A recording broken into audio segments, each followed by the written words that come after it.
As team leader, I was team leader on the trip last year that went to the same place. And we had 12 people last year, which as a team leader, you're responsible for coordinating everything. There's a lot of work goes into preparing a trip like this beforehand and once you get there.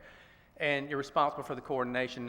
And in my case, I feel responsible for these 12 people to get them to where they're supposed to be and get them back home safely and that kind of thing, even though I know that God's ultimately responsible and He always takes care of that. But whenever we started planning this trip and 22 people signed up, I kept wondering, well, what am I going to do with 22 people? 12 was quite a chore. But I think what I left out of that was, what was God going to do with 22 people? It didn't matter what I was going to do with 22 people. He already had it figured out. And whenever we got back, we got a message from Pastor Jorge, and he said the sisters of the church counted, and this is what God did with 22 people. We saw 2,415 people in 3 days.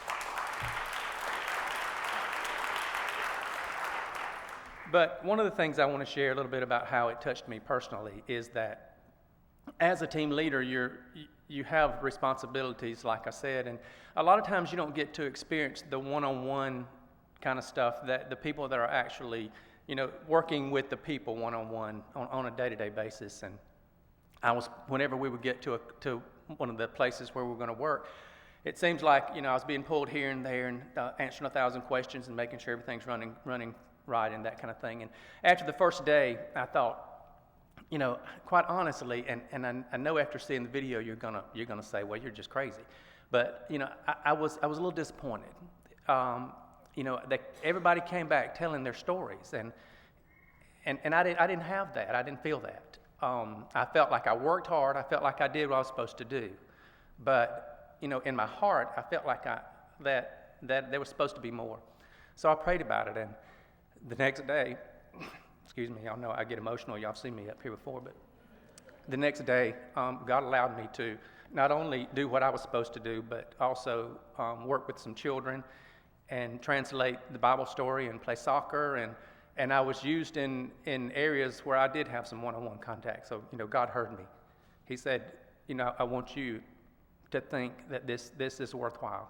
And I did think it was worthwhile. Like I said, it was just a little bit of a disappointment because I didn't have the story. But one of the things that touched me the most, I think, was I met 2 people while I was down there. And I met them last year, but I kind of saw them in a different light this time. And that was Pastor Jorge Morales, which was the pastor that we were working with. And he's a very important man in Guatemala. He used to be president of the Guatemalan Baptist Convention, and now he's president of the Alliance, which is all the Christian religions. And I met Carol Bercian, who is the secretary at the convention.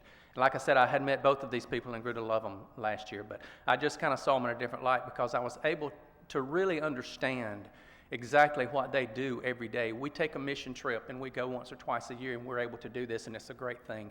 But they live on a mission every day of their lives. And Carol has started a ministry in the dump, and you saw some of the pictures here, and Kyle's going to come and share some of that with you. But she has started a ministry in the dump where 10,000 people live, and they actually live in the dump. And we worked a little bit outside the dump, about a block away. A few of us went. She asked us would we go do a clinic there for about 80 people that she had invited, some people that frequent her mission. And these are women and children who are abused sexually and physically. And she has provided a place for them to come as a safe haven. She runs a daycare there. She don't really run it. People do it for her because it's a ministry. It doesn't cost anything for them. But I was able to be one of those people that actually went to that dump and share in that mission work there. And what an eye-opener it was for me. We don't. I went to Haiti and I saw the disaster there. And I wanted to go help and I wanted to go do what I can. But this place in this dump is there every day. It's there every day. It's not the result of a natural disaster. It's a man-made disaster. And it keeps on going every day. So, and as we came back, some of us were talking about it. So this is something, and I'm going to be through in just a second because I want everybody to have their time. But this is something that I want our church to be praying about. And Bob and I have talked about it, and a few of the people that were on the trip, is that maybe we can do something a little more permanent there in that area to help them every day. The church there that Pastor Jorge is the pastor of has adopted the mission too. But, he has a sizable church for Guatemala. But, he doesn't have, the doctors and the lawyers and the Indian chiefs we have in our church here. He doesn't have the money, and he doesn't have the resources. He depends on God just like we should. And he depends on people like us coming through there and helping do all that we can. So pray about that. That is an everyday disaster in 10,000 people's lives. All right. Somebody.